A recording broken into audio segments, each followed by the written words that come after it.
Good afternoon, friends and colleagues. My name is Oladele Ayorinde. I'm happy to welcome you once again to the Organhouse Concert and Seminar Series at Mountaintop University.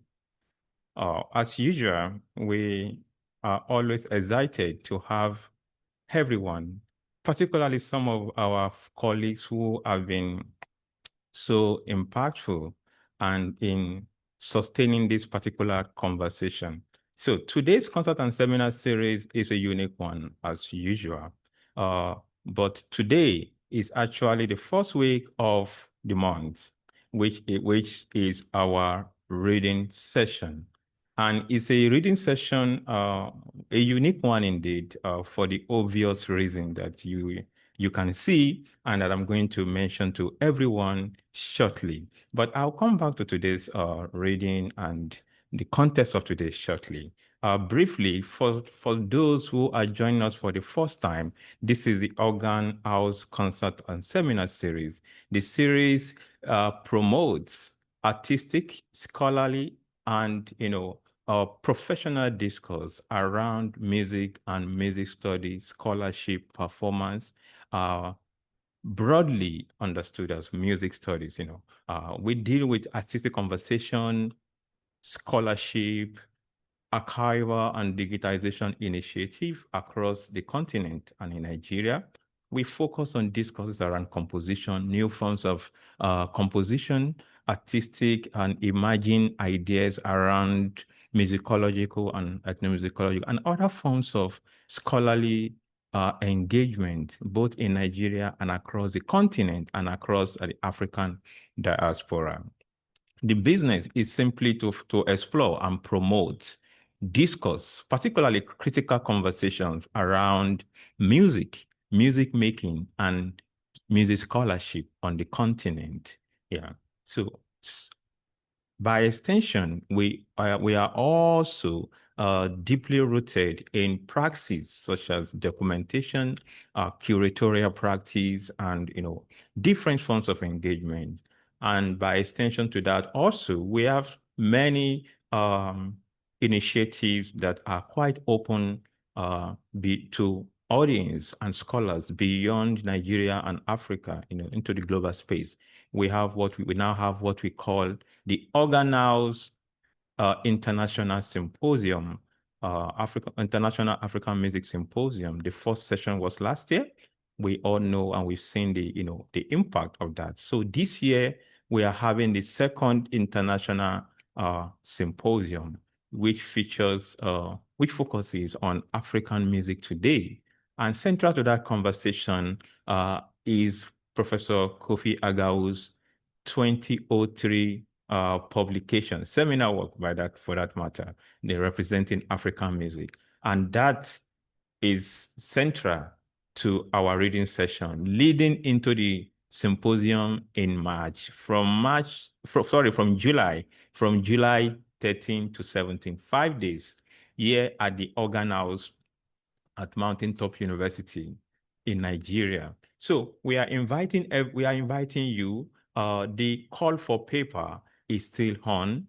It promises to be an engaging session because this is not just a conference, it's a place where we re-engage, particularly for early careers who wants to advance perspective and engage critically with work and advance their work as a scholar, as a composer, as a theorist, as a performer. This space is for you. So please join us. The call for paper is still open. Send in your abstract. The reality is that we are looking forward to you and engaging you and welcoming you also to the Organ House between 13 July to 17 July. It promises to be an interesting time full of conversation, performances, networking, and opportunities that we can't even mention now. So we are looking forward to your contribution. Please send it in. The details are here on the platform and also across our social media platform. Lastly, from this session of introduction is our platform. We have platforms where we have documented our conversation in the last 2 years, going to 3 years now.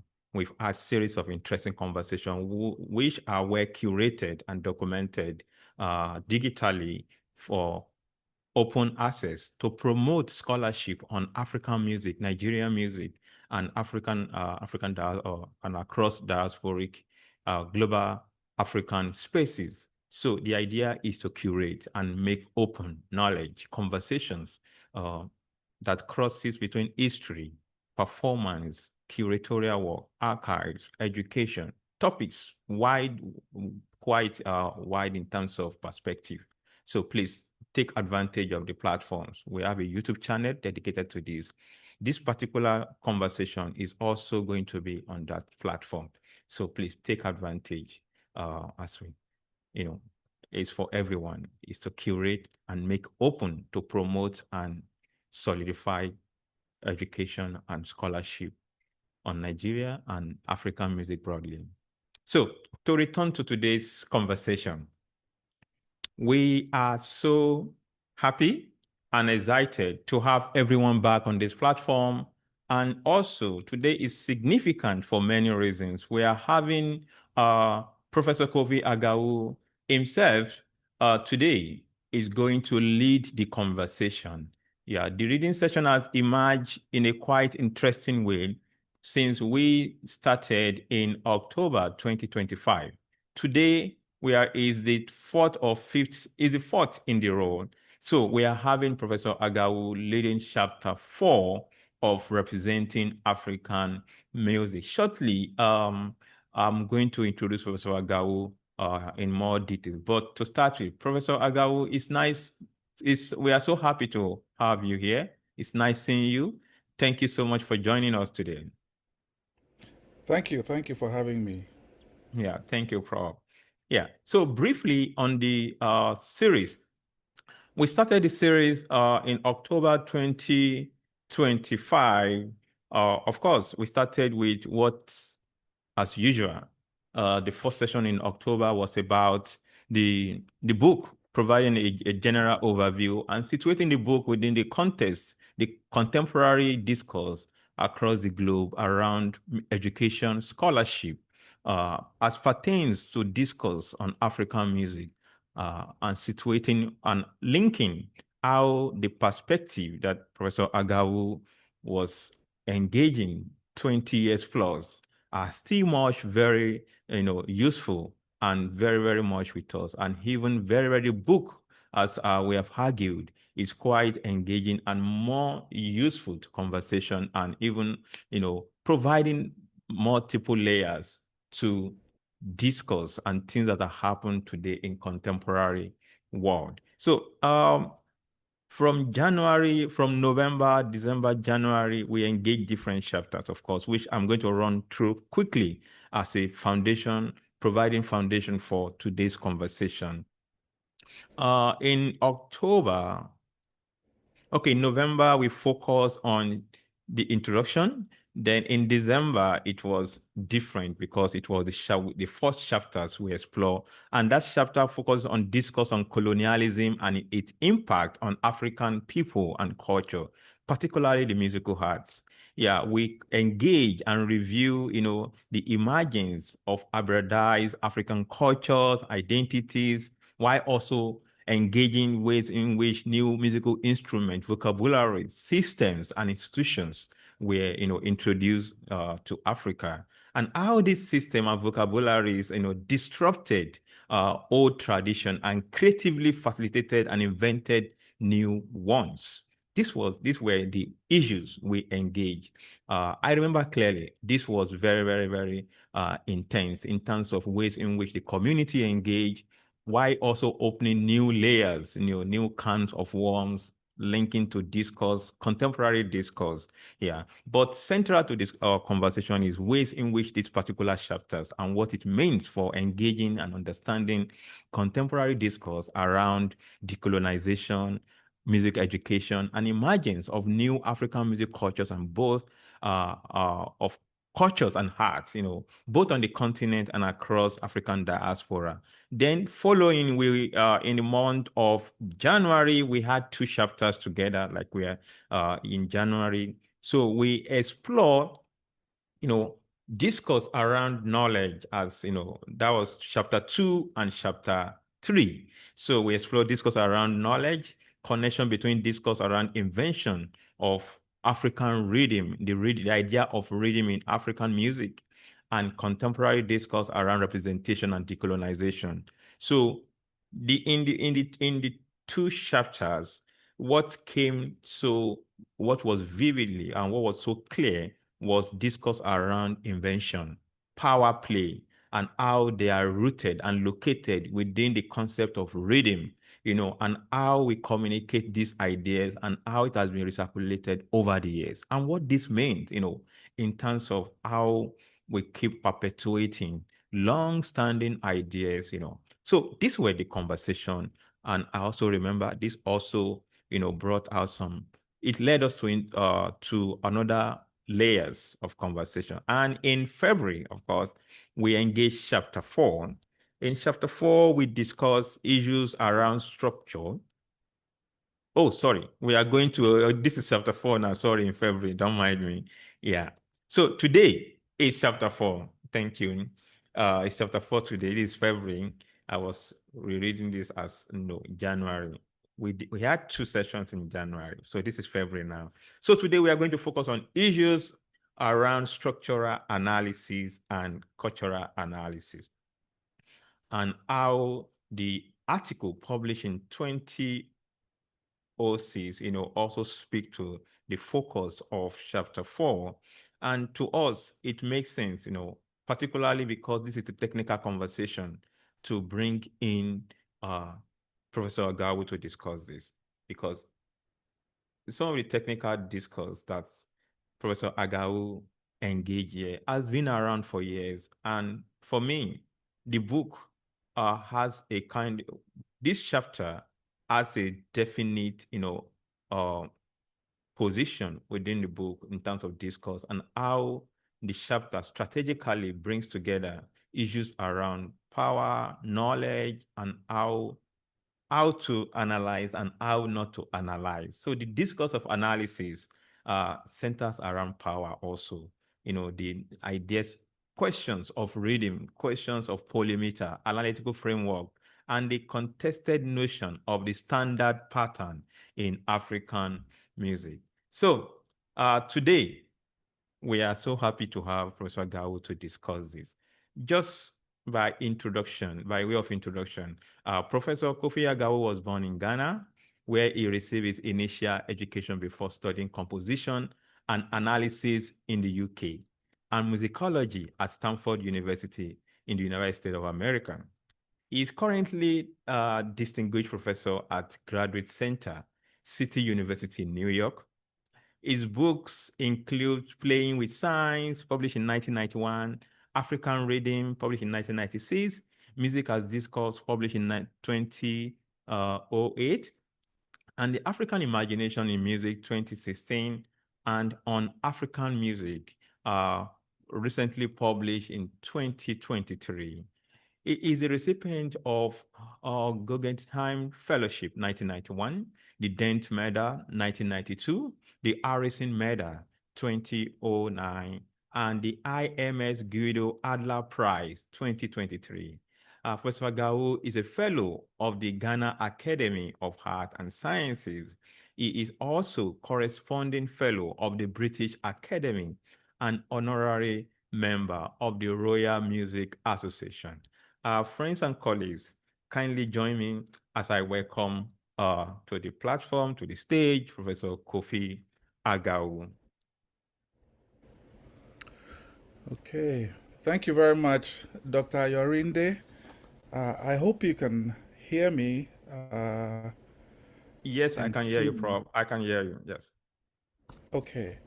Uh, so, good afternoon, everyone. It's morning here, actually, but I know it's afternoon for many of you in Nigeria. I'd like to just thank Dr. Ayorinde again for the invitation to join you all in discussion of some of my writing on African rhythm. It's a real honor. So, what I would like to do is just make a few preliminary remarks, and then I will take each of the chapters in turn. I will first take the chapter 4, which is build for today, and then I'll say a few things about the article on the standard pattern, and then I'll invite discussion, and you can, you know, attack me all you want. Sorry, no, you can celebrate with me. So that's the plan that I have for the time that we have together. So I begin with some preliminary remarks. The book that you've been reading, representing African music, postcolonial notes, queries, positions, is actually more of a collection of essays rather than a monograph with a central theme. And I think you will have seen that. So I talk about many different things in the book. Uh, and I just want to say, because sometimes, you encounter some of this writing, you don't know what motivated it, and so on. I wrote these essays at different points in my career, so to speak, and then I brought them together in this book. Nobody asked me to write these things. I wrote them myself. I wrote them because I felt a need. I wrote them in reaction to some of what I knew about African music, some of what was being published. Certainly, the scholarly realm was very important for me in engaging these issues. Okay. I know that some reviewers have imagined that I was brought in to, do a job on ethnomusicology and so on. I wasn't, and if I wasn't paid for it. So this is entirely my own thinking, my own idea, stimulated, of course, by the things that I was reading. So that's what's behind this collection of essays. Let me just go straight to chapter 4, which is the one that is built for today. And actually, ideally, we would talk about chapters 3 and 4 together, but I know you've already talked about chapter 3, which is the invention chapter, the invention of African rhythm chapter. I thought of chapter 4 as, if you like, a technical sequel to chapter 3. So, chapter 3 makes a broad programmatic argument, if you like, about how the notion of African rhythm has been invented and what it both promotes and what it suppresses, and so on. And then I thought, well, you better put your money where your mouth is and get into the weeds and talk technically about African rhythm. Hence, chapter 4, the one that you've read for today. I want to say, again, just before I get into some of these details, my inspiration for a lot of what I was doing in this book came from some of the discourses that were circulating in the 1980s and the 1990s about invention, about discourses on Africa. There's one particular book by Valentine Mudimbe, V.Y. Mudimbe. It's called The Invention of Africa. This is a book from 1988, and it's a book that interrogates various discourses about Africa, discourses from fields like philosophy, religion, anthropology, literature. It's not necessarily a breezy read. It's not like reading a newspaper column. Mudimbe can be a little bit opaque, but rewarding. So this book was for me a big inspiration, as were some of the discussions that the philosophers were engaged in. I wasn't thinking that I was doing something interdisciplinary. I just felt that there were other people in the academy thinking about Africa from their particular disciplinary perspectives, and that there was something that we as music scholars could learn from them. So I just want to acknowledge that. And of course, Professor Mudimbe passed away not so long ago. So that's sort of behind a lot of what I was doing in the book. Yeah. I also want to say something which may not be so obvious to some people, but in a lot of the writing that I do not aim to provide definitive knowledge in a way that, say, a writer of a textbook who is saying this is the way it is. I don't take that stance. What I do rather is to interrogate whatever the received notion is, and to assume that whatever I say, somebody is going to respond to it in some way.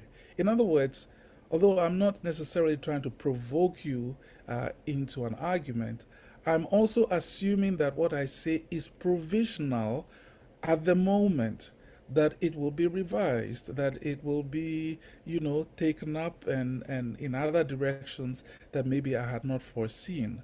So that's my stance. And when you have that stance, you'll find that you cannot merely talk about the technical thing, but you have to also talk about the way we value the technical thing. In other words, you are engaged at the level of language and meta language at the same time. I can't help it. I think this is something that goes through a lot of my publications. Some people are okay with it. Some people think that it should be done differently. But anyway, you will tell me what you think. Okay. So now, chapter 4, polymeter, additive rhythm, and other enduring myths. I make a number of points in this chapter, and let me just mention them. I'm not going to go over everything, but let me just mention some of the points that maybe you'd like to talk about. The first one has to do with what at the time I felt was the non cumulative nature of knowledge production about African rhythm. Now, if you are in the sciences, for example, you know that in general, knowledge reaches a certain point. Everyone in the community accepts that this is how we define whatever it is, an atom or something. And then when another researcher comes along and falsifies that knowledge, we migrate to the new accepted knowledge. So it's a process of falsifying old paradigms. That's the way the scientific model of old, of course, seemed to work. In the humanities, it's a little less clear that we're engaging with earlier work. Some people do, and some people basically just reinvent the wheel. What struck me, though, about the writings on African rhythm was how much people just ignore what came before, right? I don't want to read this. One of my colleagues said, I don't want to read all the stuff that is wrong from the past, So I don't want to read Jones, for example. I don't want to read Hornbostel. I don't want to read, some of these Europeans because they don't know. I think that is unfortunate because we could benefit from both the right and the wrong of the past. But more importantly, we could benefit from a kind of cumulative understanding. And so I pointed that out. And one sign of it is a kind of very obvious sign is the number of terms that people use when talking about African rhythm. I'm talking now about terms that appear in the English language, and I list a number of them. Where is this? This is on page. Sorry, just hold on while I get my text here. I think the pagination is different in the text that you have, but additive rhythm, commetric accents, contrametric accents, those are from Kolinsky.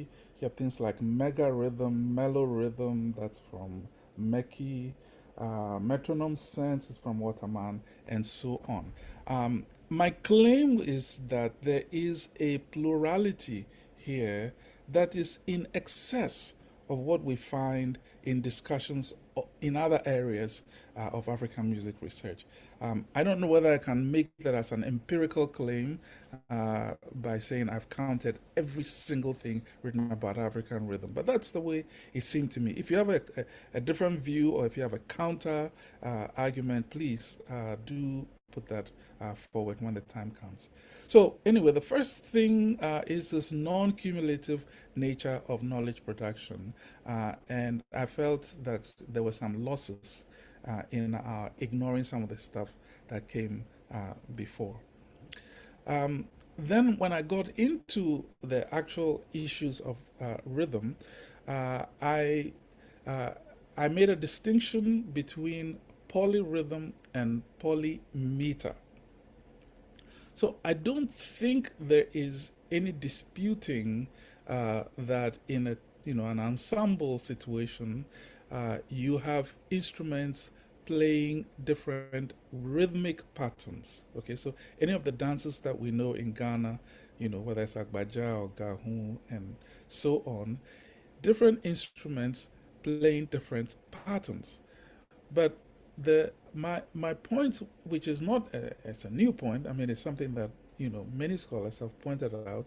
Um, they're not playing independently of each other. In other words, there's an awareness of a central beat, a central pulse that the performers relate to.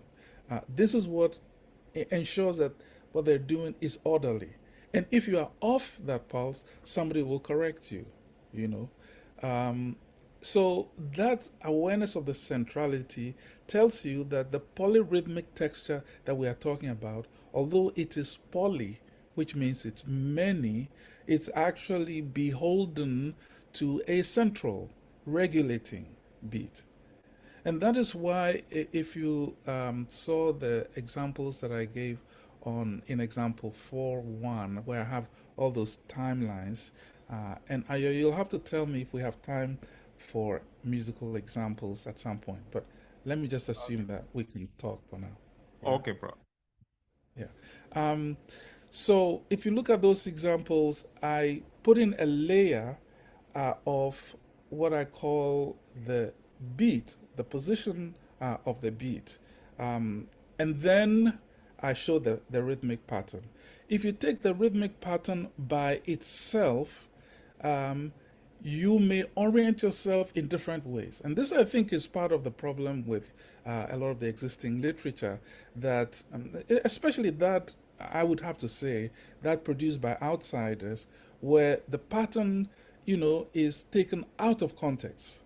So if you have a pattern like da da da da da da da da da da da da, you don't know where you're putting your foot. And for people who've grown up in cultures where the first sound is the beginning of the metrical cycle, they're completely confused. They think that da da da da da da da da da.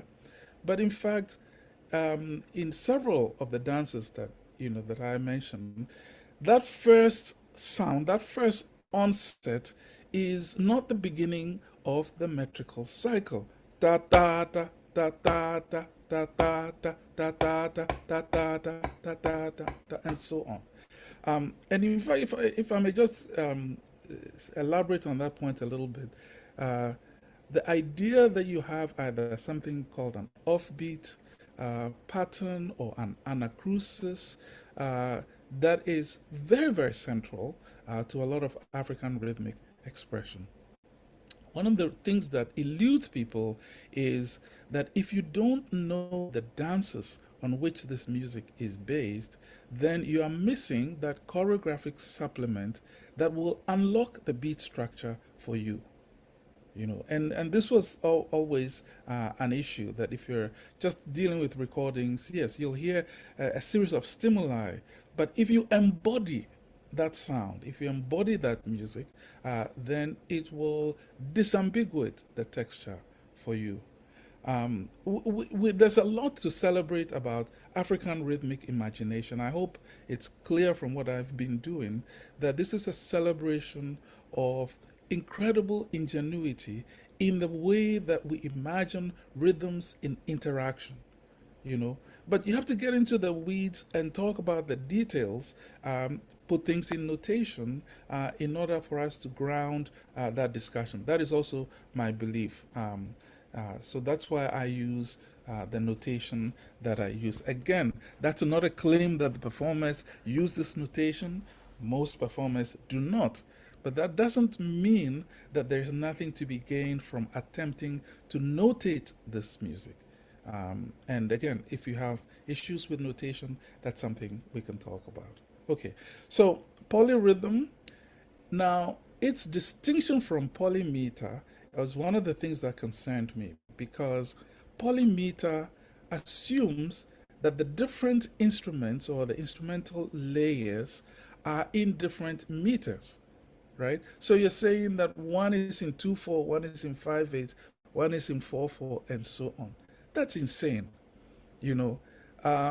It cannot be that we're dealing with individual meters that are not constrained by some sort of background, something that imposes that order.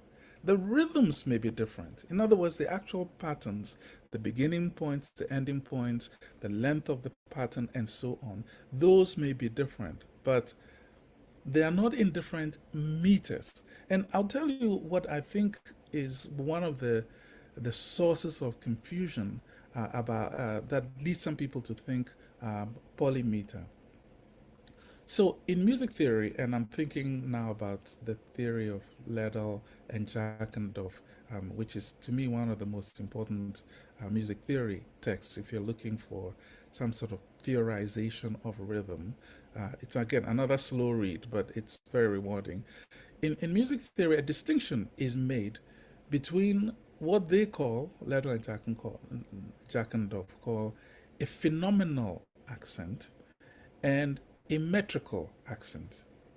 So a phenomenal accent is something that marks a moment for consciousness, right? Just something that marks a particular moment for consciousness. It could be a high pitch, it could be a loud pitch, it could be an accented pitch. That's a phenomenal accent.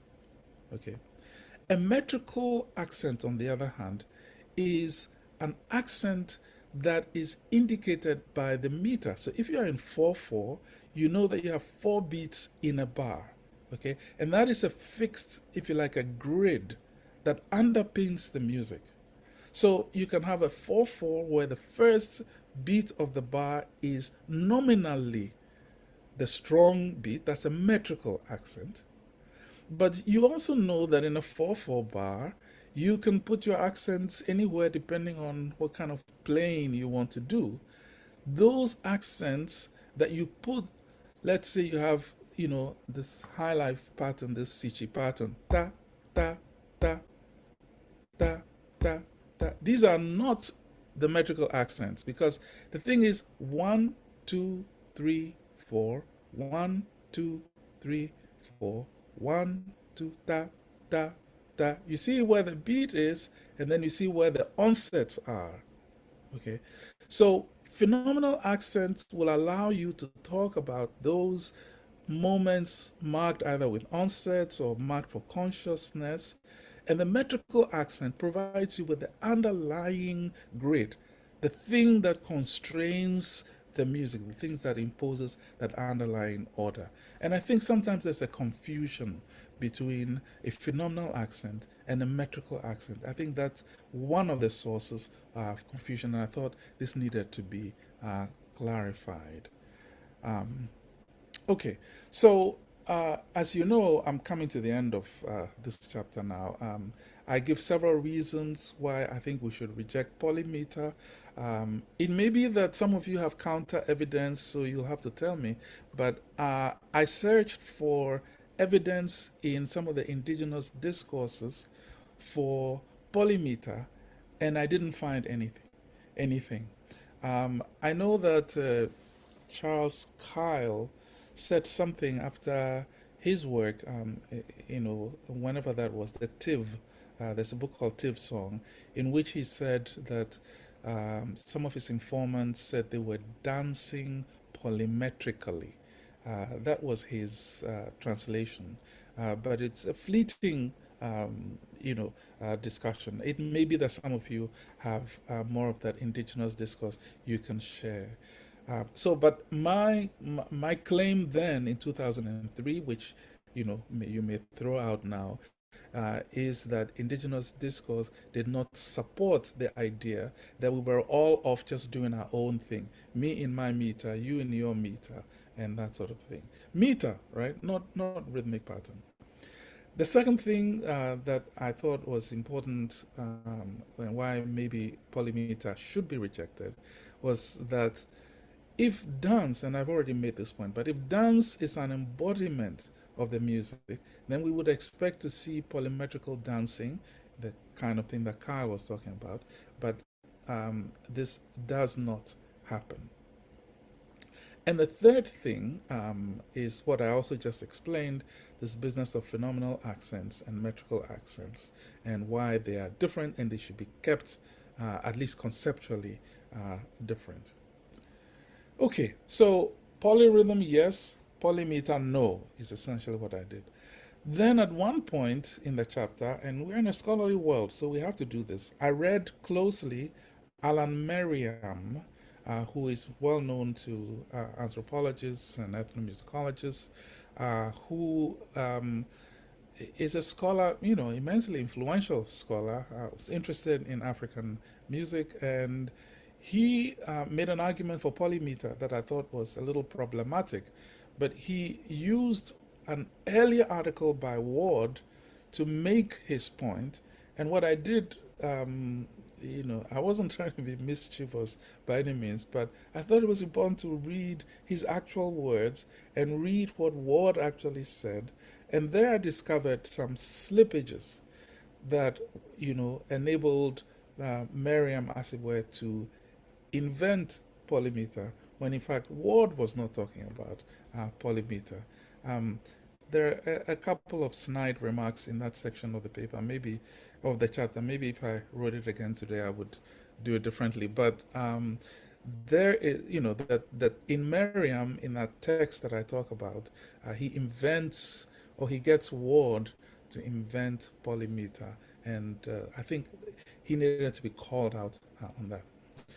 And then I contested, this is towards the end of the chapter, this idea of additive rhythm, which has to do with counting cultures, As far as I know, counting is not the preferred mode for orienting oneself rhythmically. And I made a point, excuse me, I made a point along the way which seemed perfectly obvious, that the counting words, say in Ewe or in Twi, are not monosyllables the way they are in English, so that if you want to render something by counting, you have to take into account the number of syllables you have at your disposal. And if you have, say, 2 syllables instead of 1, it affects the pedagogical potential of what you're about to do. So at that point, you might stop and say, if, for example, to take an example, which is the standard pattern, which is the subject of the article you read, for example, if you think about the standard pattern in terms of numbers, so pam pam pa pam pam pam pa pam pam pa pam pam pam. Now, if you insist on going 1 2 1 2 1 1 2 1 2 1 2 1 1 2 1 2 1 1, if you want to do that, ask yourself, what would it mean for an Ewe using his language, for example, to render that same pattern, right? So 1 2 1 2 1 1 2 1 2, you'd have to say deka, and so on.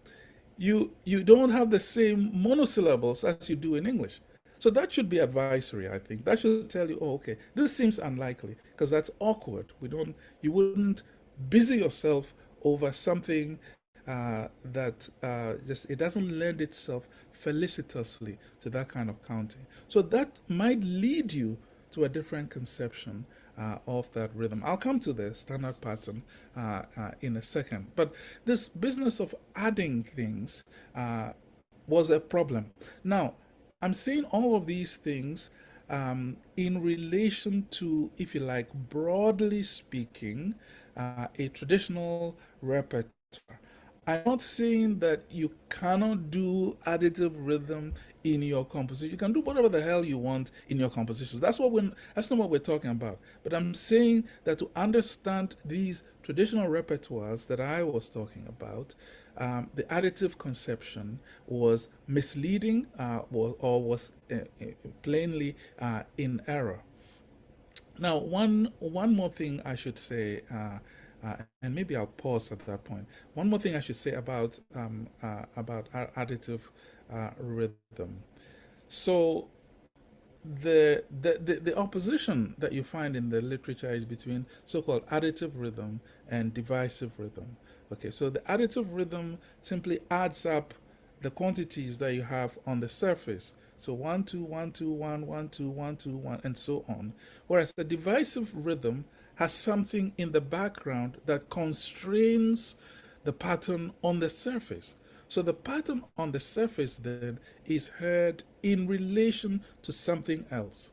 Okay, I feel very strongly that without that background, without the thing that gives a pattern its meaning, you're not getting it, you know. And by going the additive way, you're simply, it's like you're sleepwalking. Okay, accent here, so we must begin a new cycle. Accent here, we can. No, there's something that already constrains it. You can think of it as a groove, as a meter, whatever it is that constrains the underlying thing, so that in fact the patterns that you're feeling are being felt against that background in relation to. Because this relationality is not negotiable, you know. And in fact, it's much more exciting to be thinking that you are working with some sort of horizon, some sort of background, some sort of point of reference, rather than that you're simply, adding up rhythmic elements. And so that's one of the things I wanted to put across that I don't know how well it came across. The situation, understandably, is a little more complicated in vocal music because, of course, a lot of these repertoires have syllabic, they're set syllabically rather than melismatically. And so there's some argument for, if you like, additive thinking in vocal music. But even there, I think if there's an accompaniment to it, is very often constrained divisively. Yeah. So the last point I make in this chapter is to ask the big question: why? If these are myths, the thing that I'm claiming that these are myths, if these are myths, why have they persisted? Why do we have these myths? And I had just a simple suggestion, and that is that these myths, or what I'm calling myths, have a narrative potential. They allow writers to tell certain kinds of stories about African music, and I would claim that, or I should say, they not they allow, but they allowed, right? So this book is already 20 years old, so maybe now we've gone past that. I don't know. You'll have to tell me. But in any case, there's this kind of exoticism, and there are things that are unusual, there are things that would seem irrational. Those kinds of stories, if you're predisposed to telling those stories about African music, then of course you're going to reach for the polymeters and for the additive rhythms and so on. That's my claim, I think. And again, I know it's a controversial claim, and we can talk about whether that's in fact the impulse that guides some of the writers. Obviously, I can't talk about every writer, but I feel as if I've been doing a lot of talking here. Ayo, would you like to maybe just pause there and see how people are responding to some of this, or whether they want to bring up questions. Okay, thanks so much, Prof.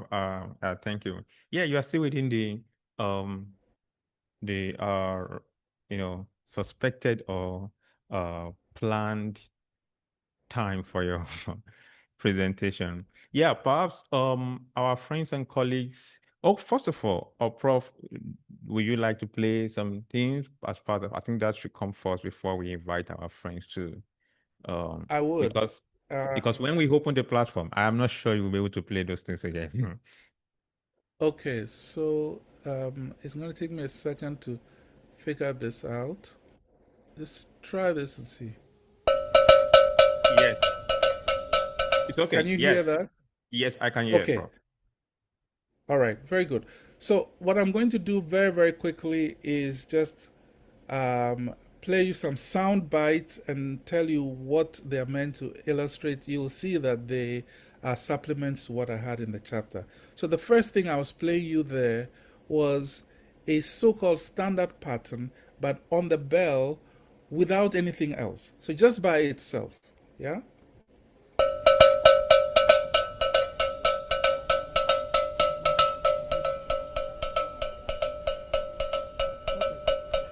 You see, one of the beauties of this pattern is that it's ongoing. It's mobile.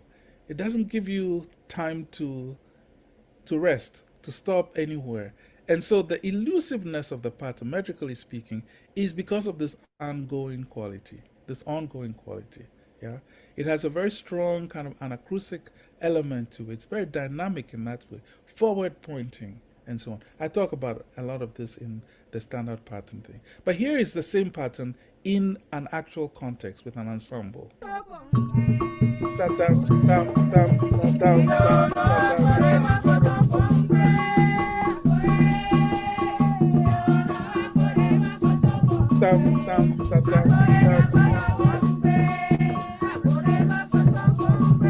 Okay.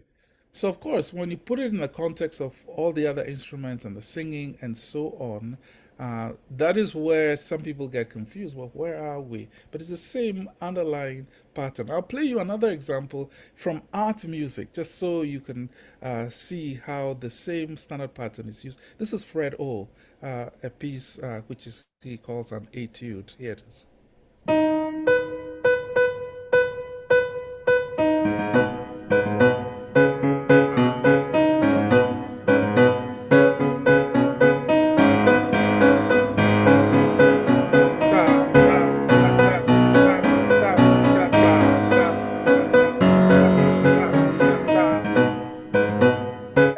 Okay, so that's the standard.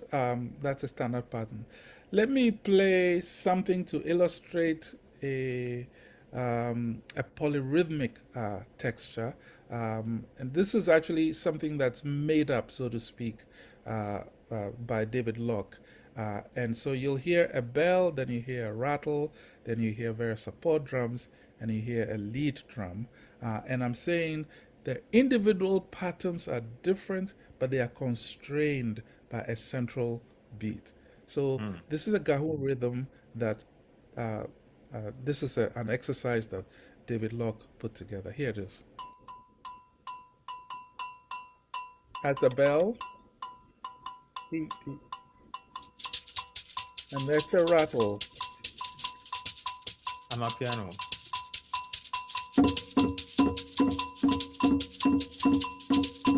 Down, off the beat.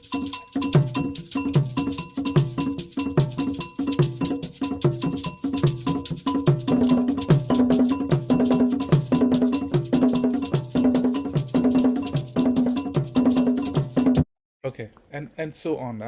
Just in the interest of time. So that's a polyrhythmic texture. Many rhythms, but constrained centrally by a single meter.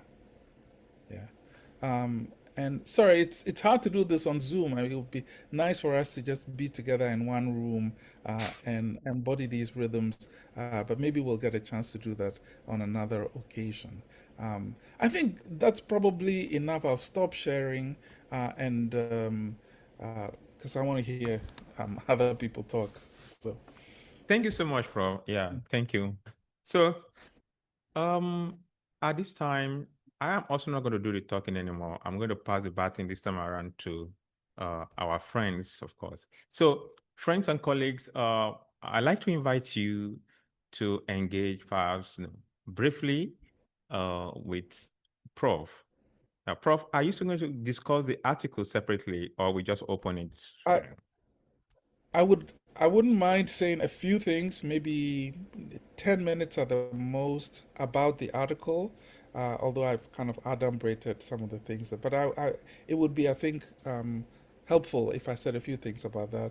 But Okay. do we, do you think, do you want me to do that now before we have people respond? Yes, yeah. I was just sort of, I think you should do it now so we can engage both concept ideas okay, and the broader ideas together. okay, Thank you, Prof. then I'll be very quick because I was getting tired hearing my own voice and Yeah. wanted to hear other voices. Okay, so this article, Structural Analysis or Cultural Analysis, focuses on a single rhythmic pattern. And before anyone gets upset about why it's called the standard pattern, it's entirely arbitrary. This is a term that at least I encountered in the work of A.M. Jones, who said that he was working with a an informant. I'm forgetting his name now, Desmond Tay, and they were working in London somewhere. And Tay said, "Oh, this is the standard pattern, as in the pattern that is standardly used among the Southern Abbey." This is what Tay told Jones, and Jones wrote that down. So that's all. And then we've all come to call it the standard pattern now, with some variants. But this kind of naming is arbitrary. Some people get upset because they think that when you say standard pattern, you know, you are insisting that this is the pattern that sets the standard for. No, it's nothing like that. It doesn't have any of that intentionality. It's completely arbitrary naming that does recognize the commonality of the pattern, but it doesn't have any claims to any kind of sort of hegemonic status. So if you are getting ready to, menace that term because you think it's making some hegemonic claims, then forget it because you're not going to get far. Okay, so that's about the term itself. Now, what I thought would be helpful was to take this pattern, which seems to have attracted, interest from, if you like, Western theorists as well as other theorists, but and just talk about the different kinds of claims made for the pattern, both as structure and also as a cultural expression. Okay. Again, I, I I thought that this kind of detailed analysis, devoting a whole article to 7 onsets, would be helpful because I do want to stress that a lot of African cultural expression is so rich in terms of its affordances that we need precisely this kind of detailed analysis. Not everyone wants to do it, not everyone wants to spend the time doing it. I understand. But for a few of us for whom these patterns are so intriguing because they have certain properties that are interesting, worth noting, and they may explain the appeal of a pattern like this to many musicians, then it's worth looking in some detail, micro detail. So that's why I used this pattern as a basis for my exploration. Um, so I go from kind of informal observation of the pattern, its extensive anacrusis, what I said just a few moments ago about it being mobile and ongoing. Then I bring up the additive conception again. And I'm basically there just saying additive conception is the outsider's conception. And anytime I have an opportunity to attack outsiders, I do. And then I talk about the rotational possibilities. Okay, so this is an interesting kind of mathematical property of this pattern, that if you take that standard pattern with the standard pattern, its 7 onsets, and you begin it on different elements or different onsets within that pattern, you see some really interesting invariant elements.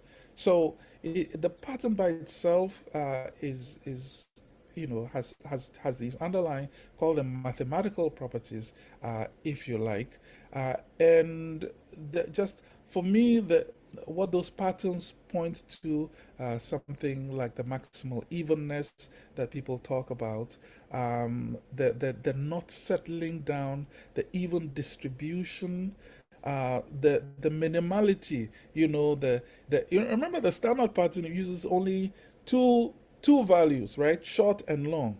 Team, team, team, team, team, team, team, team, team, team, team, team, team. Just two values. One is short, one is long. It's not some amazing display of different, rhythmic patterns. But these two are arranged in a certain way to attract the kind of, I think, very subtle properties. So I talk about that. And then just to cut to the end of the article, I introduce what I call a generative approach.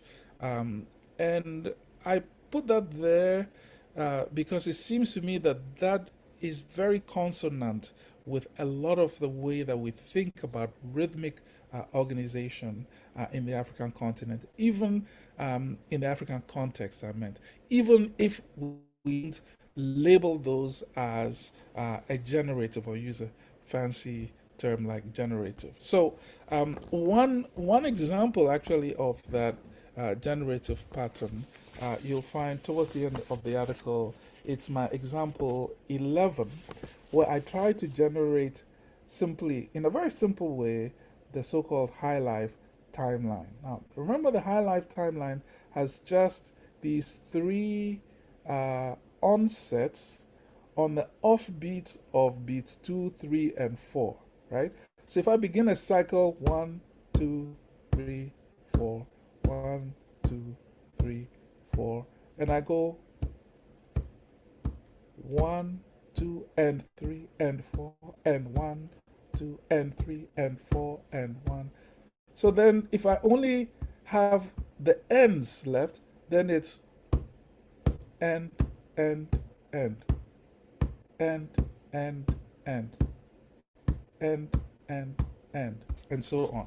So what I do in that example 11 is to begin with a dance beat, and this is, if you like, call it a rational reconstruction.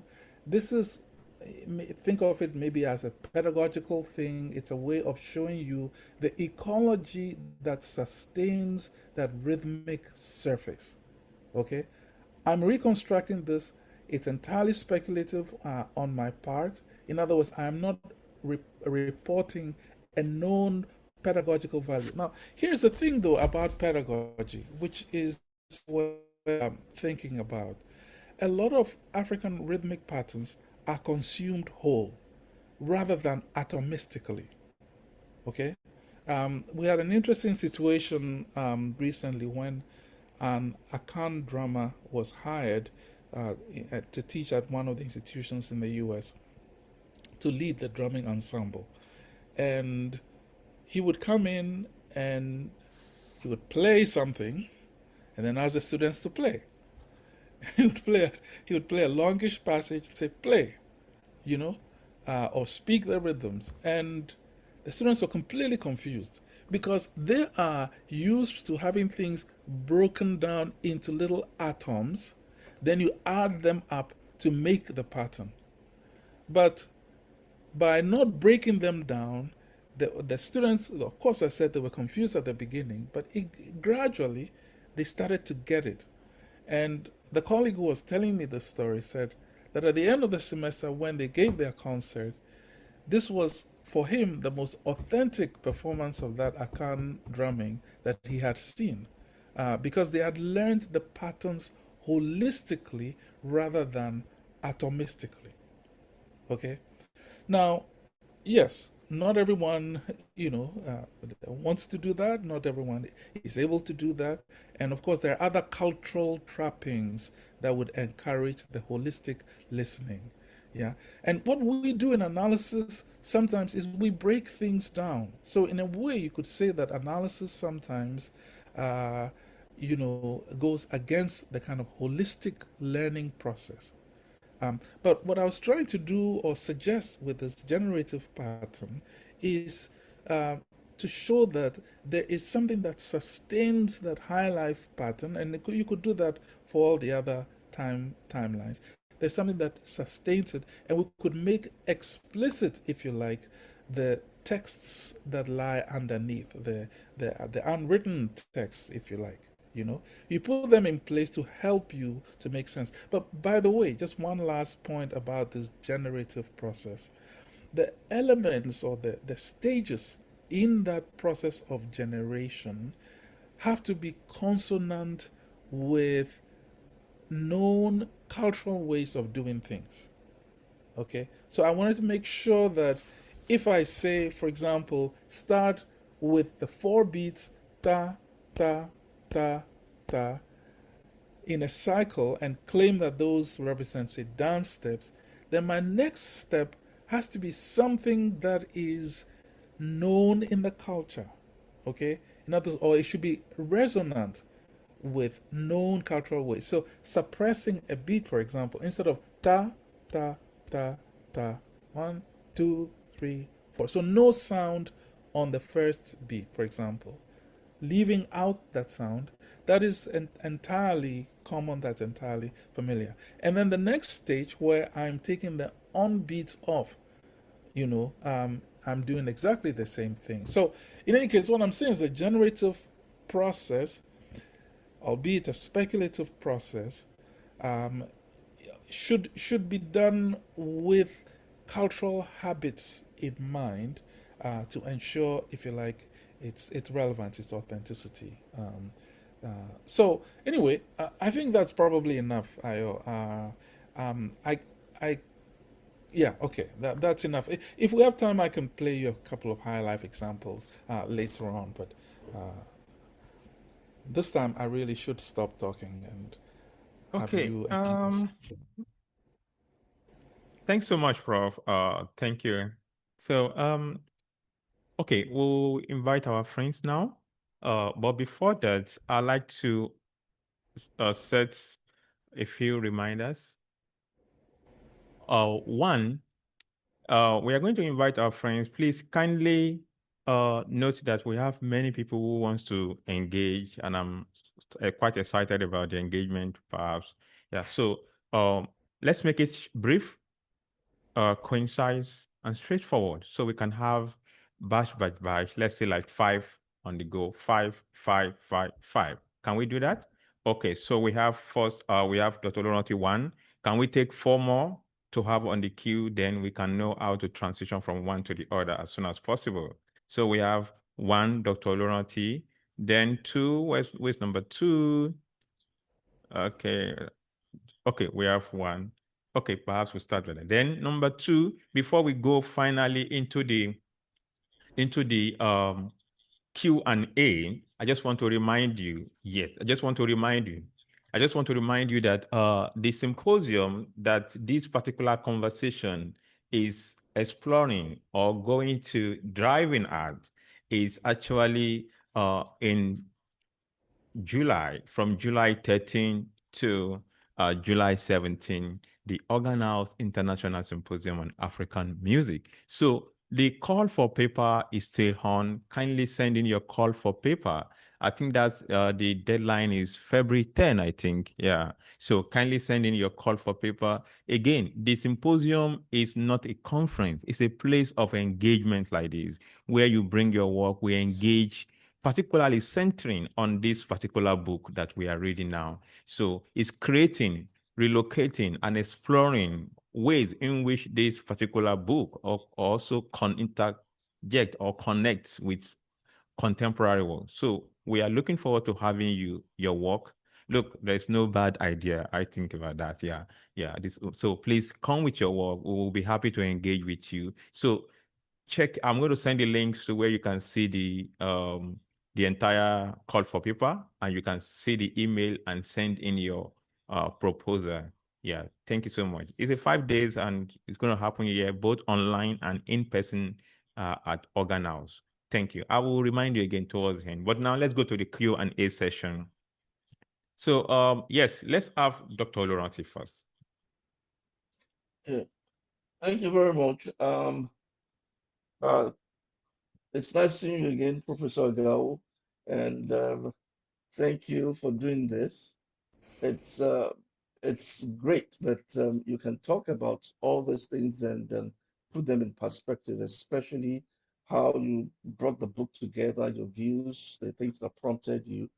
I must confess, that's given me a different understanding of things. Um, I'm going to ask an overarching question, but a few points. Now, it wouldn't be right to think that we get to this domain of um, invention of African rhythm, first and fundamentally because different authors who've written about this subject went to studied music at different parts of Africa. We've struggled with this problem, and I don't know whether your views have changed on them. People think Africa is homogeneous. Let's take, for example, Sima Aram. He studied the music of Central Africa Republic, which is a country, you know. But in writing his book, he says African polyphony and African polyrhythm, which I think might be misleading, because whatever I found there might not necessarily be representative of the entire country, entire continent. Wouldn't that be the problem? Why? I mean, partly the problem with having this non-cumulative nature of knowledge in African rhythm, apart from the political stuff, where people don't want to acknowledge previous writers. But I think because when I read these different things, different examples, you discover that people respond to to different repertoires. They're different musics entirely from different regions. So I thought maybe that's one of the problems. Then moving on, a lot of Okay. talk on African. I, Uh, yes, can I just interrupt because yes, sir. my memory is not very sharp these days. So, if I could just answer, very briefly what you're saying before you move on to your next point, that would be helpful for me, so I don't have to Okay, retain everything. So, yes, you're right about the fact that different scholars have gone to different places. That is generally true. Although I have to say, if you look at the number of people who've studied, say, Southern Ave music, there's a lot of people who've studied that, right? And they don't necessarily agree on some of what is going on. But the danger, I think, with we just went to different places, so we saw Africa differently, and that's why there's confusion. The problem with that is that it actually doesn't recognize the shared aspects of African rhythmic expression, of which there are very many. Jones knew that. Jones felt that he worked in Zambia, then he worked with the Desmonte with the Southern Ebe material, and he found a lot of commonalities. So it's a question sure. of balance, right? What is shared and what is different? And theorists generally are interested in these underlying structures rather than just the surface aspects. And there's a back and forth. So just this is something I think to keep in mind that and Meki and others, but Meki says incontrovertibly there is some African shared, in other words, a set of core values. And he says the way you know that is that when you hear African music, you may not know exactly whether it's from Liberia or it's from Cote d'Ivoire, but if you set it against some other world music, like Indonesian music, you immediately know it's African music. So while we're trying to figure out what the Cote d'Ivoire, repertoires share with, say, the ones from Benin and so on, there's also a larger level at which the shared properties, and I don't want to call it an essence, but there are some people who would call that an essence. So we don't want to lose those shared routines, you know. So that's where I think the balance is as far as going to different parts of Africa. But let me also just say one other thing in relation to that. When we read someone like Arum, and he makes these huge claims about the Central African Republic, if you focus on the way of thinking, okay, that Arum evinces in that book, rather than content. And this is a more general philosophical point I'm making about education, because I think it should be, and I know you're all concerned with music education, it should be a way of thinking, not a content. You know, I'm exaggerating that, but if you think about it that way, then a lot of what Arome says in is actually meaningful for, say, Ave stuff, you know, or Dagomba stuff. You know, in other words, there's a basis for a dialogue. Okay, so that's where I don't want us to get too carried away with the heterogeneity of Africa, I guess. There's still there are there's a homogeneous Definitely. element. Yeah, right. Okay, so that's enough. That's what I was going to say. Yeah. Okay. Now let me quickly go to the other points. That Mm, again, it seems that when it comes to rhythm, African rhythm, most often than not, it's tied to dance. You know, it's tied to drumming. You know, mm, and now, which leads me to something you said that probably it's insane to think of polymeter in Africa, and that really broke my heart. And I share an experience. Now, yes, if we think of the fact that we dance and we tie rhythm to it, we have 2 feet. I mean, it's literally impossible to think of polymeter. You know, it's not going to happen. You know, if you look at what happens at the background. But then I experienced this music at Omne. It's not dance music, just some kids coming from school, walking barefooted, and I studied them for long. Initially, the first thinking was like, oh, this is a good example of cacophony. It was chaos, rhythmic chaos. And then, I mean, if we transport ourselves a bit out of all this African discourse, polymeter in Western music repertoire is, I mean, leads to chaos. You know, you can have different conductors doing this different things, and I mean, rhythmic chaos. But that was what I encountered with these kids. Unfortunately, I didn't record. You know, now I didn't want to think of polymeter because meter in itself is problematic. I mean, when I process meter, I think of the asexual matrix of weak and strong beats, you know. But then I can proceed and say, okay, let us think of meter without this matrix, no strong and weak beats. Okay, you know, there's still some organizational issue going on here. And in this performance I saw with these kids, it seems like they were working independent. They were critically independent of themselves, working with different meters at the same time. It was chaotic. And it wasn't accidental. It wasn't once, it wasn't twice. They kept doing it, you know, and that's my own gateway to thinking that there could be polymeter on African soil. But mhm. then when you say that it's insane, I'm shattered, you know. Yeah. So Can I agree with you and even give you an anecdote which will undermine what I said earlier on, which is that in Winneba about, I don't know, 10, 15 years ago, I heard some school kids doing children's game songs. They were organized by Flolu, Dr. Flolu, and the kids were doing game songs in different rhythms simultaneously, different meters simultaneously, so they performed simultaneously. these things. So they were able to, if you like, achieve a polymetric effect. I want to be clear. I mean, there are so many sort of general statements that we make that are invitations to think about a particular phenomenon rather than empirical reports on everything that has been studied so far. There was a time we used to say there was no 3/4 in African music.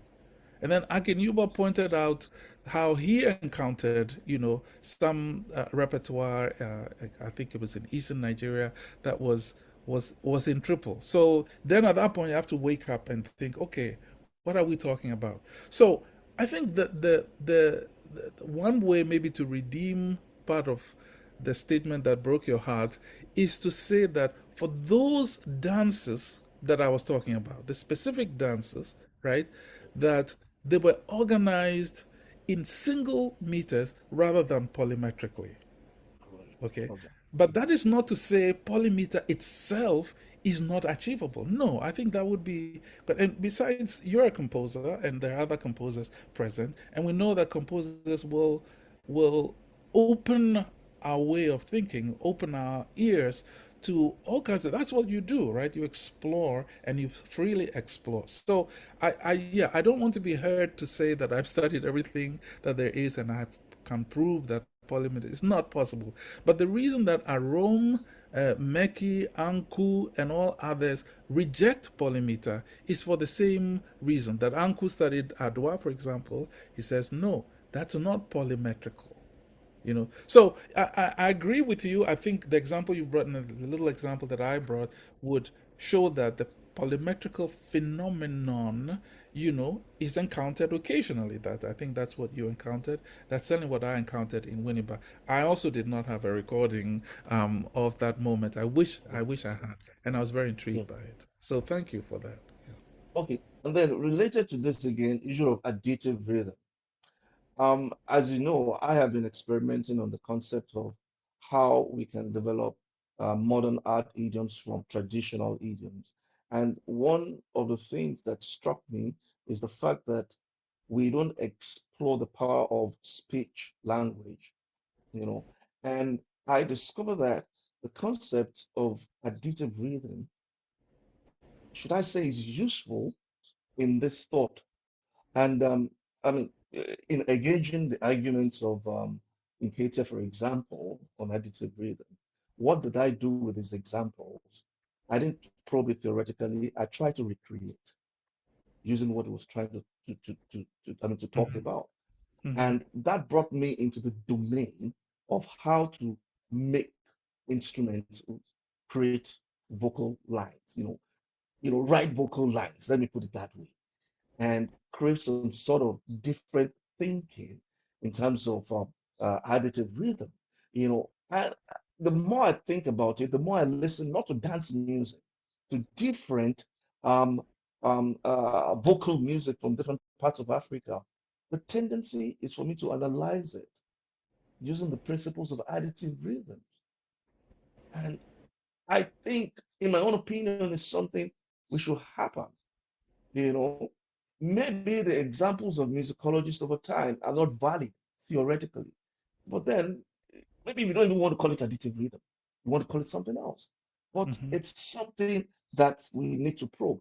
And finally, I want to ask you that, you see, in invention, I mean, initially when I encountered that article, Invention of African Rhythm, I was kind of put off as a composer.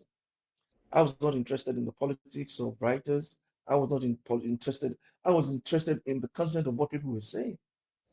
And about, I mean, like Aaron, for example, a lot of some good theoretical thinking that has helped in thinking structurally in creating music, which can get me closer to the African idiom.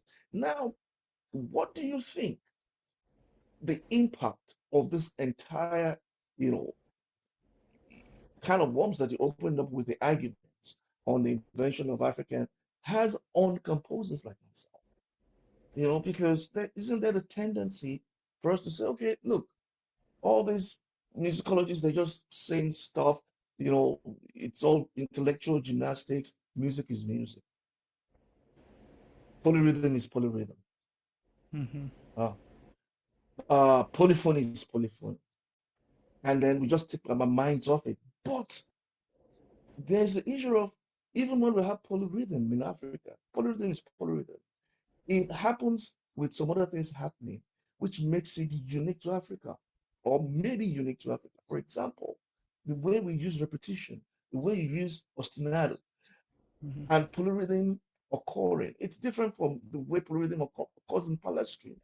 And these things we should study, because reading this article on the invention of African rhythm would take us away from probing these things theoretically with the mind of creating music. What are your thoughts on that, sir? Yeah, okay. So again, I think that has to do with how you read the article. So that article on the invention is part of the sort of invention discourses, if you like, where we were talking when for example, Mudimbe writes a book called The Invention of Africa, right? What he's doing is he's tracing in various discourses, philosophical, anthropological, how Africa is being represented, you know. So that is the extent of the exercise, to open our minds to how the notion of Africa, which is actually not coming from the African continent itself or from anyone Yeah. who is an Yeah. African. And I think that in a very modest way, that's what I was trying to do with rhythm. I think the issue you're bringing up there about what we should be studying, especially as composers, is maybe a slightly different issue in the sense that um, if we're trying to understand underlying principles, if we are trying to understand the politics of knowledge organization and knowledge production and so on, then these inventions are relevant, you know? Okay. But as far as I'm concerned, the sky is the limit as far as compositional thinking and compositional experimentation is concerned. And yes, whatever needs to be happen, should happen in that realm. But I don't think we want to throw out the body of discourses that have been so important, and to understand the kinds of prejudices that are, that play themselves out in these. I should hope that the idea of the invention is not to discourage people from, thinking about what we do indigenously. I should hope that that was not the effect, but rather to see how others have imagined and given labels to, some aspects of African music. But yeah, and we could go on at length, but I see that there are two other hands up, so let me Yes, just thank you go very there. much. Yeah, Thank and you for the thank you. clarity. Thank Thank you. you. Yeah. Although I will come back to that because quickly before the next person. So let's quickly, let me just clear. I think it's an interesting question. I think, and I'm interested also in that. So the point is, African speech. Yeah, there are body of work, particularly from the Southern Africa.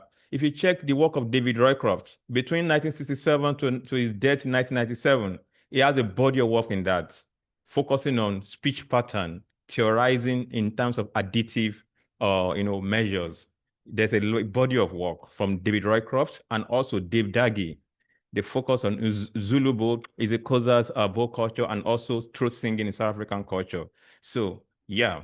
So I just want to make that. Also, Professor Agawu also wrote a 1988 article. Let me look for it, called Tone and Tune, the Evidence of Northern Ave Music. That is also part of the body of knowledge in that area. Yeah, so we can always go back. So, but there's a body of knowledge in that area, very, very rich material. Yeah, in that sense. So thank you. So the next uh on our agenda is okay, let's go to Mr. Gani Kale. Then we'll come back to Yautuba. Yeah, hello. Good afternoon, Professor. It's fantastic to be able to engage with you once again, and I have listened to you so very deeply. You are one scholar that I cherish so much, that really help me to reflect on my research. Thank you. But for this clarification that you've just done now, my question was different before, but I will say I find this clarification very helpful.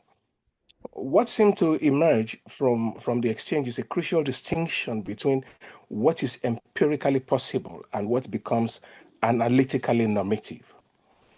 So the danger, as I understand your earlier argument, is not that polymetric effects never occur, but they are too quickly elevated into explanatory principles, especially when they enable familiar narratives of African rhythmic excesses or chaos.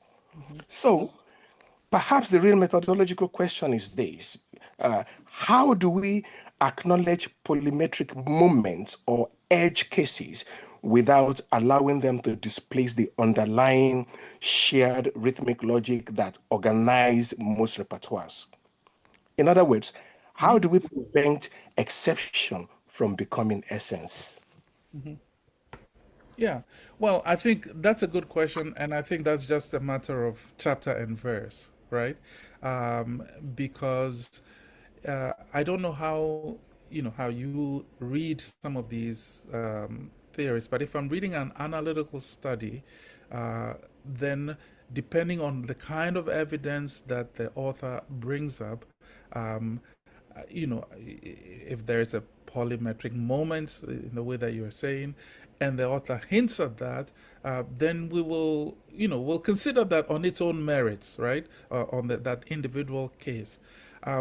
I think that there are routines that we don't want to lose sight of. There are standardized practices, there are ways of understanding that we don't want to lose sight of. But analysis will always enable you to acknowledge the exceptions. Yeah. So I don't actually, I mean, for me, I was maybe more tempted by the constant exoticization of Africa, and I was more irritated by that. And so I may have maybe gone too far in trying to, ferret that out, out of a lot of the writing that I was encountering. But I think that it's easily done, this distinction between the exception, or the exception, or if you like, even a potential that inhabits, like polyrhythmic thinking, that the potential where something begins to assume some autonomy, and so we may be led to be thinking, well, this is polymetrical. What I don't think we should do, and I see that unfortunately some of my younger colleagues and students do that, is they're looking for absolutes when they're reading about African music. Agawu says polymeter is yes, but polyrhythm is yes, polymeter is no. So then you order your life according to those. That is not very good. I think it's best to tie these things to the specific phenomena that are being discussed, and then to be guided by them when you go to the next bit of material. A lot of what we do in writing about African music is based on our experience of very specific repertoires and so on. This is what I think Ayo was saying earlier on. And so, yes, we take our bearings from there. But when you then look at your phenomenon, the next repertoire, the next song, the next dance, you should be true to what's going on there. So be guided by what you've learn from others, but deal with the phenomenon you have in front of you. So that's how I would resolve that. Just make that distinction. Wow. Yeah, thank you very much. This is so illuminating and so enlightening. I really enjoy that. Well, my initial question, I don't know if I still have time to put that through, because I mean, before I had to talk about the exchange that you had with Dr. Oluranti.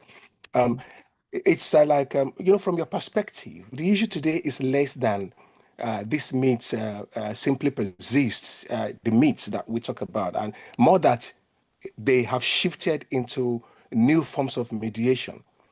As African rhythmic structures are increasingly encountered through recordings, pedagogical abstractions, and digital system that already assume additive grid-based logic. Do you see a danger that the same narrative tendencies return under the guise of technical neutrality rather than exoticism?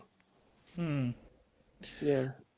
Yeah, I don't know whether I'm in a position to answer that, because certainly the idea that African rhythmic ideas have gone global, that they seep into, they pop up everywhere, so to speak, in the new media. That is true.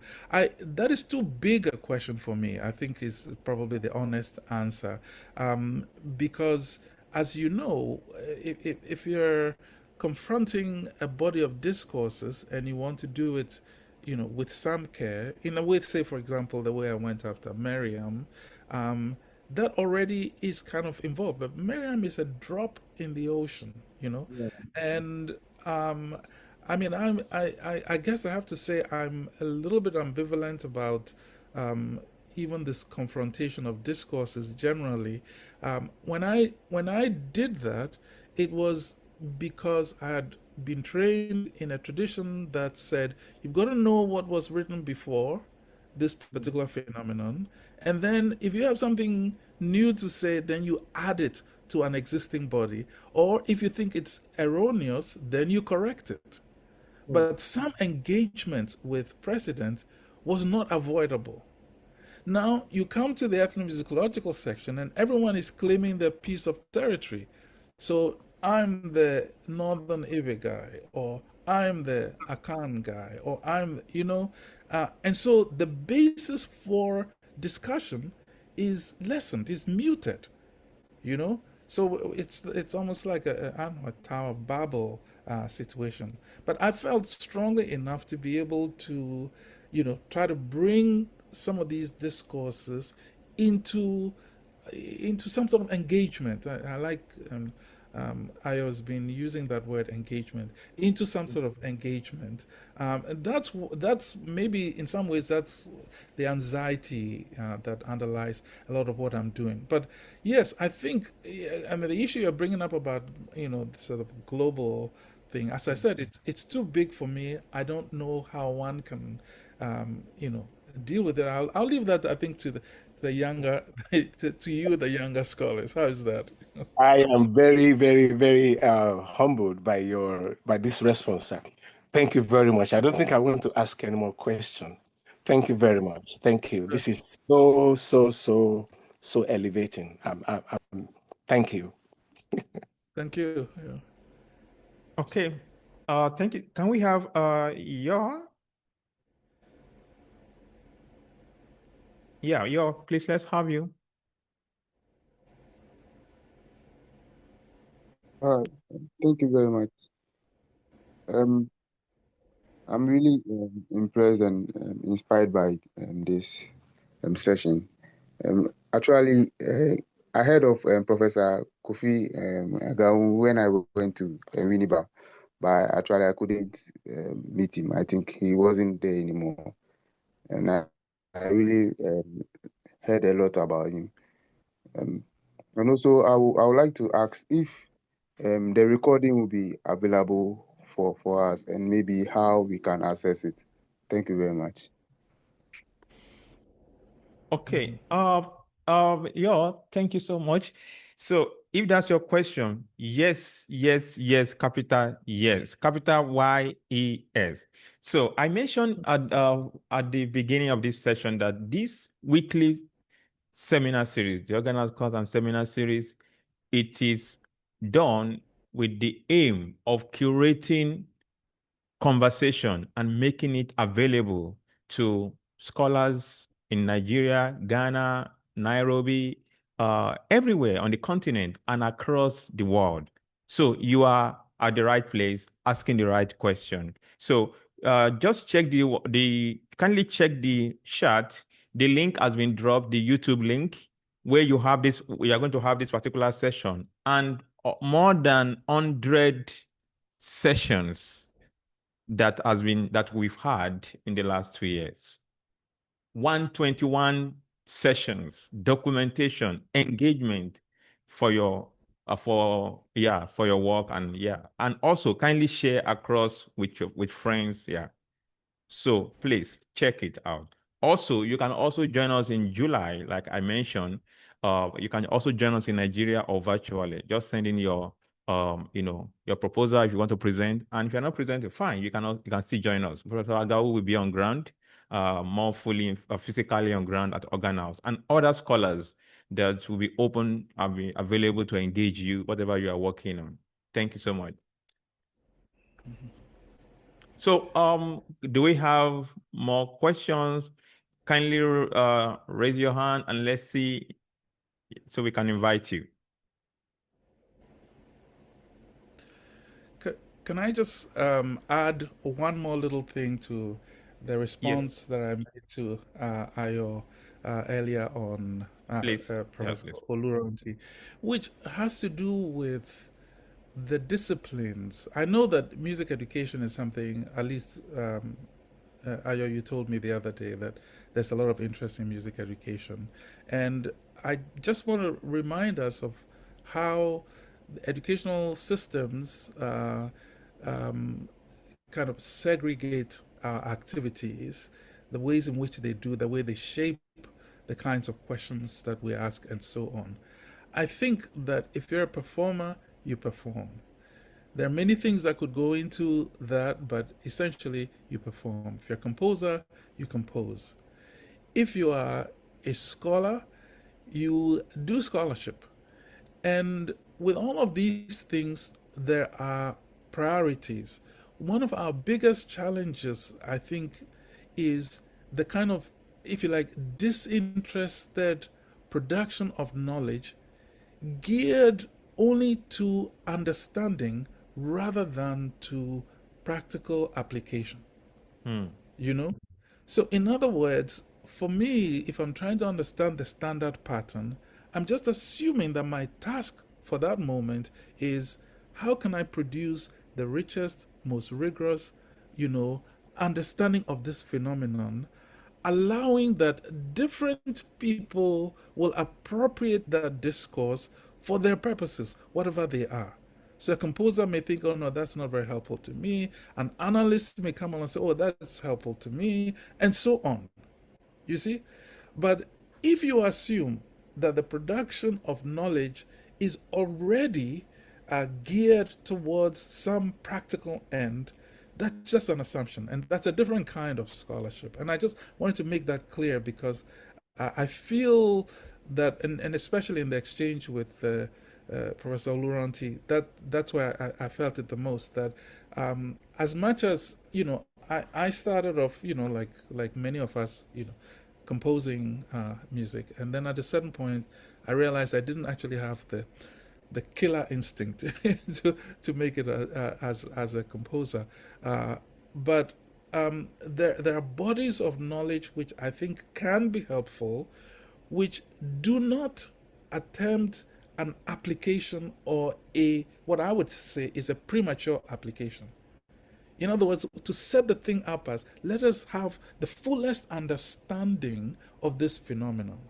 Okay, so when I'm, for example, in the article that you mentioned, about tone and tune, I wrote that article. It was one of my earlier articles. I wrote that article because if you are in a tone language space, there are all kinds of very interesting constraints and affordances that come with being in that space. I look at the literature and then I see people saying, oh, yes, the tone, dictates the way the melody should go. And then I'm looking at the music that I know and I'm saying, yes, sometimes it does that, sometimes it doesn't do that. The way that one reacts to a situation like that is to bring together, is to bring out more evidence rather than advocacy. The level of advocacy comes in, I think, when a composer comes in, right? So, for example, Amu says, I will always, set my melodies the way that the thing is spoken. And then he says, but I heard the music of Blege, but Blege doesn't follow the way the language goes. Those are discussions among composers interested in communicating a certain way. That is all great. That should be these aesthetic debates, whatever they are. Those are important. But there should also be a place for a scholar who is simply illuminating the nature of those constraints without premature application. You know? And I feel it's almost as if, a lot of, education for us has to have that practical dimension. It's almost as if you are constrained. So what that does is it diminishes the interest in much more open, much more abstract, much more theoretical thinking. Now, some people will say, well, that's a good thing, but I think there's a loss there if you do that. Wow. Thank you so much, Prof. Thank you. Yeah, I agree with you. I think one thing also that I also noticed from the conversation and broadly is the wide range of available resources on African music, particularly on this concept of rhythm, vocal, different from different perspective, different theorization, different documentation, and across region, the concern also varies. I'm happy. Recently, you mentioned A.M. Jones' work in Eastern Africa. He also did a lot within the old Rhodesia, now Zimbabwe, and I think also uh, Zambia. Zambia. Yes, yes. Thank you, Prof. Thank you. So, and checking this work, there are similarities, there are contrasts, but I think there are connections in terms of theorization, in terms of engagement, and so these resources, fine, they might be old, but they are still very relevant to current conversation, and they are also there as a body of knowledge to help advance new perspective, to make new claims, and to challenge existing ones. So I think we are extremely blessed to have these resources, and this, I think, is the value of this weekly reading session, picking up our these materials one after the other and re-engaging them, to further our knowledge, to open new layers of thinking, and championing new forms of education. That is what I also think about. Yeah, thank you. Okay, Dr. Laurenti, let's have you.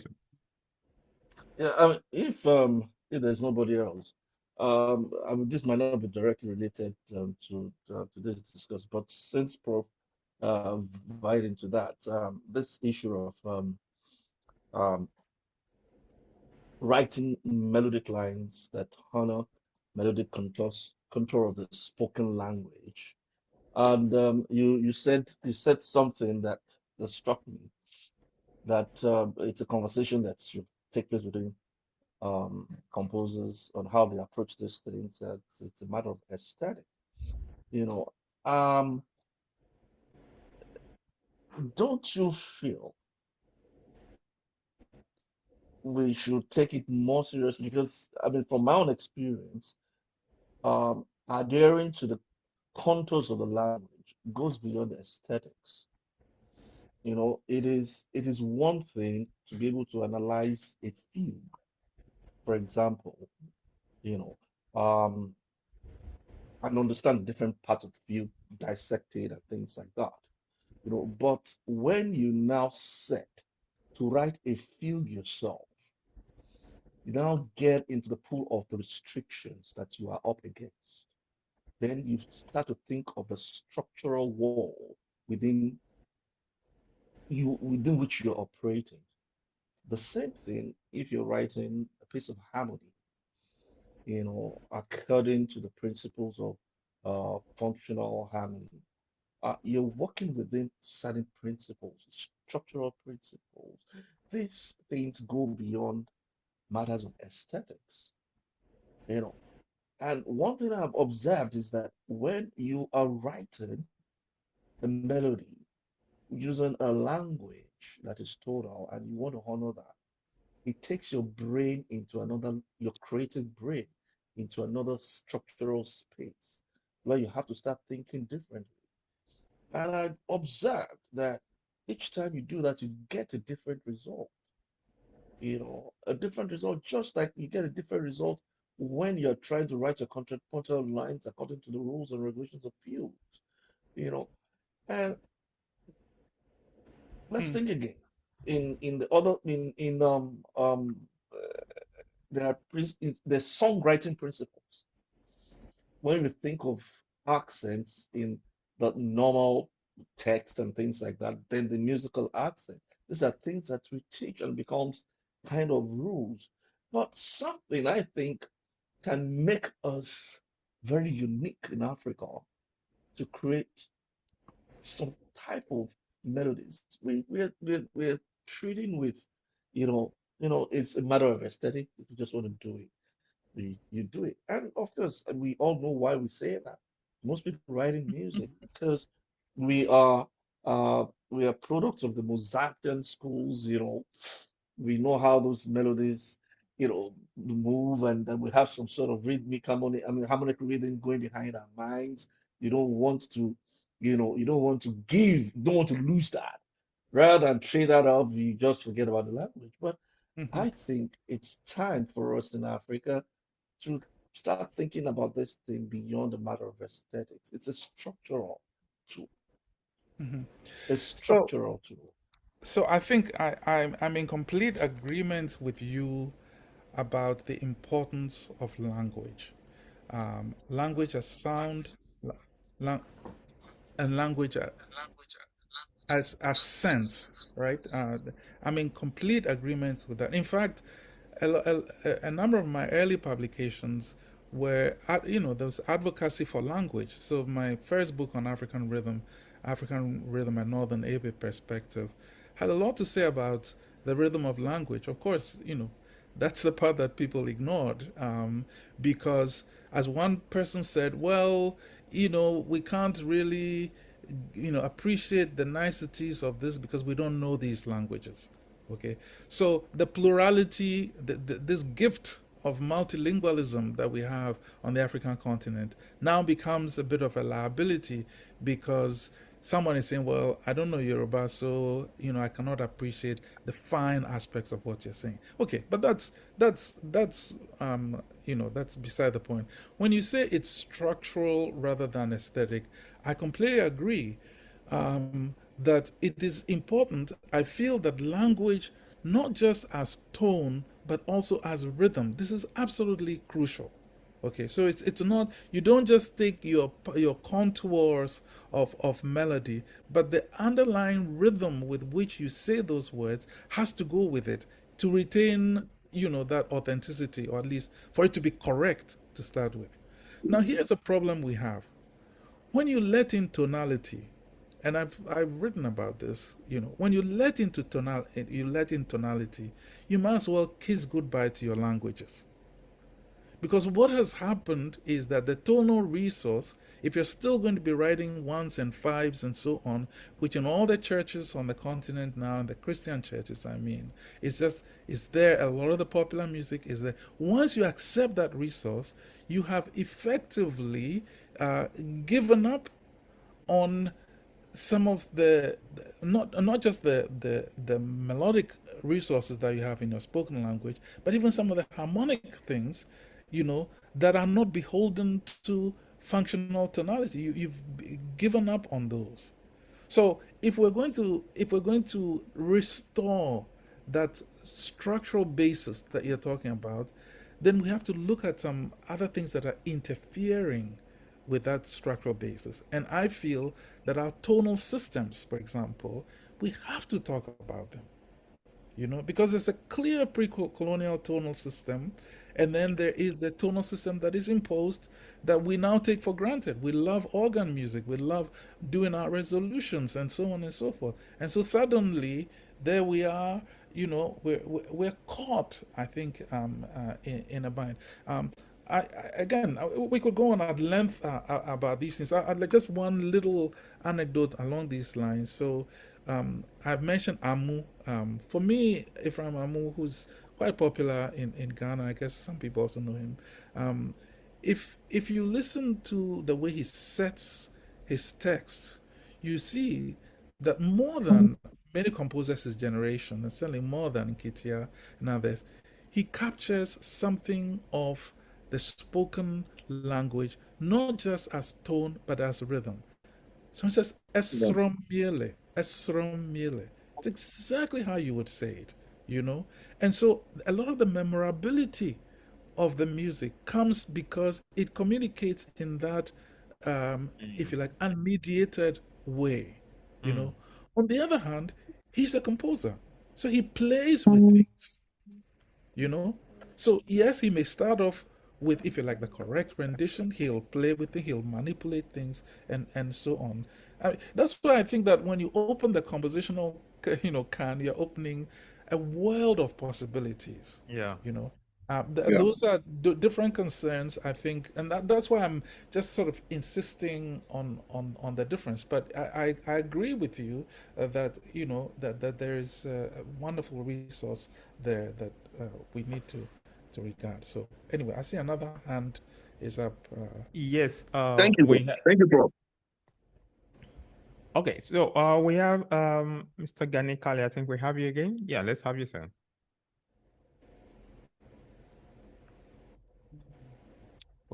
Hello, am I on now?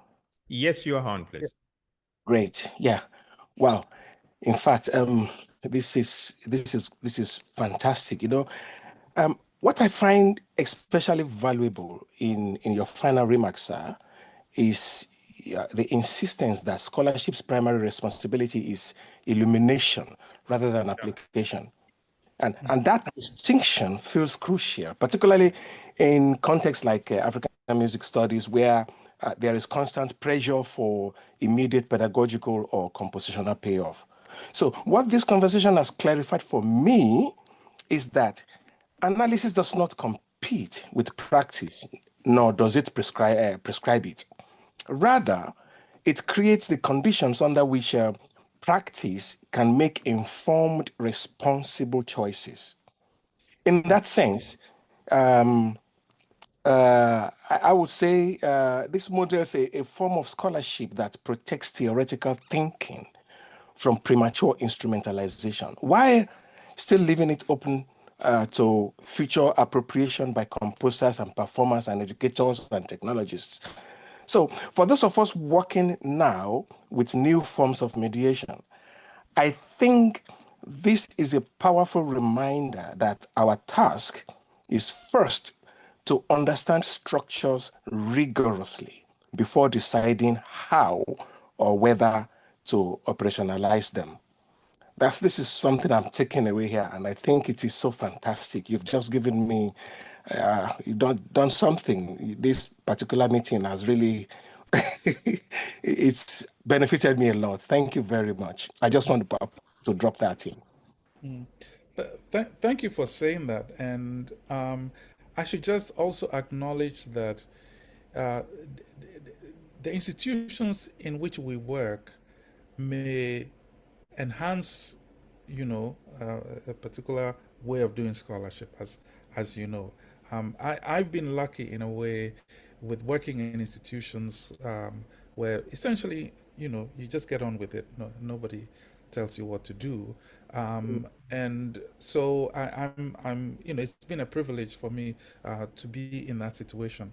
But I also, I came from a background that included composition and some performance and the scholarly thing. And depending again on your ambitions as an individual, one or other of these things may appeal to you. So you've put it very eloquently, this distinction of between just that rigorous understanding and then premature instrumentalization, I think is the word you used, or application. This is absolutely crucial, I think, but it's not everyone who either feels able or is interested in staying in the level of rigorous analysis. It's for some people, it's not for everyone, and so again, that's just something to be acknowledged. So, but thank you for that Thank you intervention. very much, sir. Okay. Thank you so much, Dr. Laurenti. Thank you, Mr. Gani Kale. And do we still have one or more? We can still take one or two, depending, as we round up today's edition. Okay, while we are waiting for that, I'd like to remind you again that Professor Agawu is here today, and we've been so blessed to have him, taking us through, the chapter 4 of the book we've been reading, which is representing African music. I'm so excited because it's quite refreshing. It's like homecoming again. These tests, I've read it also as an undergrad, as a postgrad student, as for everything. So thanks so much, Prof. Agawu. And also that particular article, that particular article is also very, very, very, very, it's like the article, the elephant in the room in some quarters, because it's popular for the obvious reasons, because that's the article that actually provoked many people, particularly the ways in which Professor Agawu re-engage, old ideas of rhythm and illuminating different, other way and proposing a generative idea. So I remember the conversation in my grad seminars where we have different sects throwing banters at each other, Thank you, Prof, for that one. So in case we have one more questions or two to round up the session, please, you are welcome to. Immediately through compositional and pedagogical outcomes. Your example of Ibrahim Amu makes this distinction very clear. Ibrahim Amu's work shows that deep engagement with speech, rhythm, and tonal contour, that it shows that does not abolish compositional freedom, but rather it gives it something to work against. And it seems to me that the real challenge we face today is not choosing between indigenous structures and inherited tonal habits, but learning how to recognize when functional tonality has quietly displaced other organizing principles simply because it has become neutralized. So your insistence on illumination before application helps to guide against that displacement, and while still leaving composers free to experiment once the structural ground is properly understood. Well, so it's a great day. This engagement is just fantastic. I must really say. I think Dr. Ayo is back now. Yeah, I'm back. Thank you so much. Yeah, while you were gone, we were carrying on, Ayo. So, but let me just add one more thing, which has to do with, as probably this book was we've been talking about this, Representing African Music, was published in 2003, and it got a lot of there were a lot of reviews. There was some very savage, very negative reviews of the text. But the most savage reviews never engaged the musical substance of the text. So, for example, these issues of polymeter, polyrhythm, and so on, maybe one sentence. But when I contest difference, or when I get onto a political or an ideological level, people get very upset.